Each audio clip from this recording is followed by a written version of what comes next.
સૌવાલા મિત્રોને મારા જય સિયારામ। હું દુષ્યંત પાઠક શ્રી હનુમાનજી દાદાની અસીમ કૃપાથી એક નવા વિડીયો સાથે આપની સેવામાં ઉપલબ્ધ છું।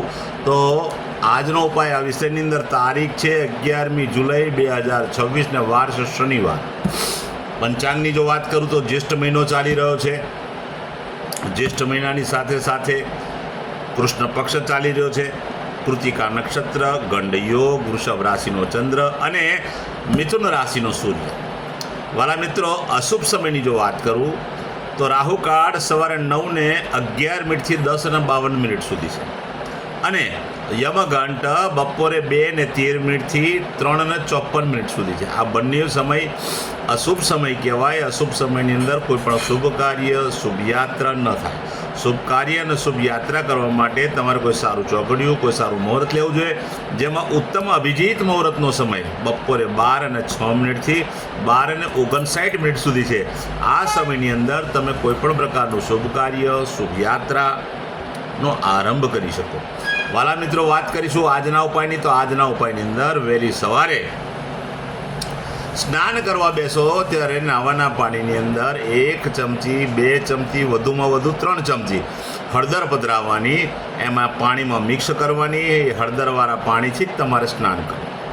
ચોખ્ખું પાણી ઉમેરી શકાય, સાબુ અને શેમ્પૂનો ઉપયોગ પણ કરી શકાય। સ્નાન થઈ ગયા પછી તમે કપડાં ધારણ કરી લો।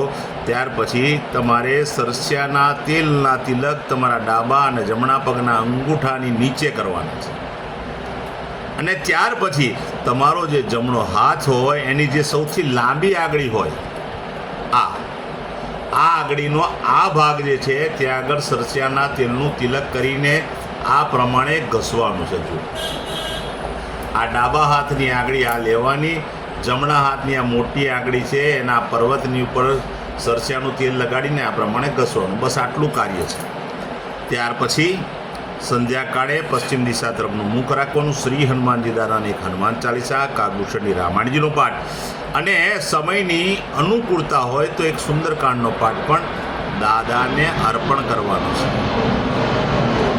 ત્યાર પછી રાત્રે સૂતા પહેલાં પોતાની પથારીમાં બેસવાનું, પલાઠી વાળવાની। ઓમ કૃષ્ણાય વાસુદેવાય હરે પરમાત્મને પ્રણત ક્લેશ નાશાય ગોવિંદાય નમો નમઃ। આ મંત્ર યથાશક્તિ તમારે જપવાનો। બસ આટલું કરી લો એટલે તમારો ઉપાય પરિપૂર્ણ થઈ જાય છે। જે મારા વાલા મિત્રનો જન્મદિવસ 11મી જુલાઈ 2026 શનિવારના દિવસે જન્મદિવસ છે, એવા બધા જ વાલા મિત્રોને મારી પ્રાર્થના, વહેલી સવારે મેં કહ્યું તે પ્રમાણે સ્નાન, મેં કહ્યું તે પ્રમાણે તમારે સરસ્યાના તેલના તિલક કરવાના છે। આટલું કાર્ય થઈ જાય ત્યાર પછી તમારે ગૌશાળાએ જવાનું છે। ગૌશાળાએ જઈ ગાયોની પરિક્રમા કરવાની, ગાયોની સેવા કરવાની, ગાયોને લીલું ઘાસનું દાન આપવાનું અને તમારે ત્યાં ભોજન બન્યું હોય તે ભોજન પણ ગાયોને અર્પણ કરવું। ત્યાર પછી બીજું એક કાર્ય કરવાનું છે। કોઈ પણ જરૂરિયાતમંદ વ્યક્તિ હોય એને સંધ્યાકાળે એટલે કે 7 વાગ્યા પછી, અત્યારે વરસાદની સિઝન છે, છત્રીનું દાન કરવાનું છે। છતરી, જેનાથી વરસાદમાં રક્ષણ થાય એવું દાન ક્યારે કરવાનું? સંધ્યાકાળ પછી। ત્યાર પછી સાંજનો ટાઈમ થાય, સૂર્યાસ્ત થાય પછી બીજું એક કામ એ કરવાનું છે કે ચણાના લોટમાં બનેલું ફરસાણ નાના નાના બાળકોને, જરૂરિયાતમંદ લોકોને, શ્રમિકોને અને સાથે સાથે વડીલોને, બ્રાહ્મણોને તમે જો ફરસાણ આપશો ભેટ સ્વરૂપે, બહુ ઉત્તમ પરિણામ પ્રાપ્ત થશે। આ 2 દાન કરી લો, બસ આખું વર્ષ આનંદ સહિત પસાર થશે। ત્યાર પછી વાત કરીશ જેમની મેરેજ એનિવર્સરી 11મી જુલાઈ 2026 અને શનિવારના દિવસે બધા જ વાલા મિત્રોએ સવારે સ્નાન કરવાનું। સ્નાન કરીને વડીલોના ચરણ સ્પર્શ કરવાના। પોતાની જ માતાને કોઈ ને કોઈ પ્રકારે ભેટ આપવાની છે। તમે વસ્ત્ર આપો, તમે ચાંદી આપો, સોનું આપો, ગમે તે આપી શકો પોતાની માતાને। આટલું કર્યા પછી ગૌશાળાએ જવાનું, ગાયોની સેવા કરવાની, ગાયોની પરિક્રમા કરવાની, પતિ અને પત્ની બંનેવે। ત્યાર પછી ગાયોને લીલું ઘાસનું દાન આપવાનું। ત્યાર પછી તમારે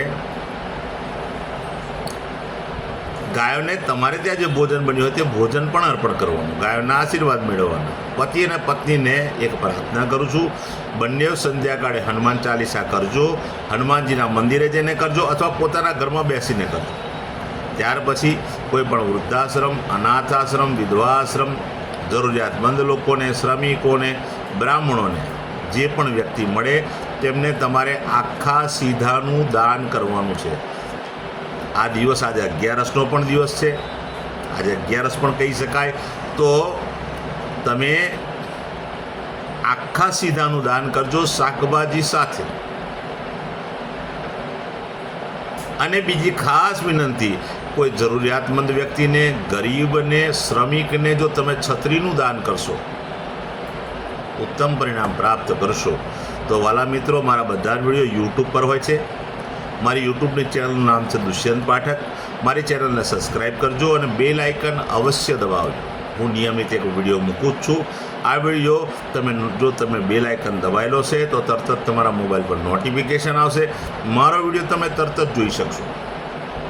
એટલે મારી ચેનલને સબસ્ક્રાઈબ કરજો, બેલ આઇકન અવશ્ય દબાવજો. બીજી એક પ્રાર્થના, મારું ઇન્સ્ટાગ્રામ, મારું ફેસબુકનું પેજ, એનું નામ પણ દુષ્યંત પાઠક છે. મારા પેજને ફોલો કરજો, લાઈક કરજો અને પ્રાર્થના કરું છું બધા વિડીયોને શેર અવશ્ય કરજો. કોઈ જરૂરિયાતમંદ વ્યક્તિ જે સંઘર્ષમાં ફસાયેલો હશે, મારો વિડીયો જોશે અને કદાચ ભગવાનની પ્રેરણાથી એ વિડીયો જોયા પછી ઉપાય કરશે અને નિયમિત ઉપાય કરશે તો એના જીવનમાંથી સંઘર્ષો દૂર થશે, એનું પુણ્ય પણ તમને પ્રાપ્ત થશે. તો પ્રાર્થના કરું છું, મારા બધા વિડીયોને શેર કરજો. બીજી એક છેલ્લી પ્રાર્થના, હંમેશા હું કહું છું, મારો વિડીયો એકવાર જોવાથી કે ઉપાય કરવાથી કોઈ રિઝલ્ટ મળે નહીં. આ કોઈ ચમત્કારની વાતો નથી. મારા બધા જ વિડીયો નિયમિત જોવા પડશે અને નિયમિત ઉપાય કરશો તો તમને પરિણામ મળશે. નવા વિડીયોમાં ફરીથી મળીશું. આપ સૌને મારા સીતારામ.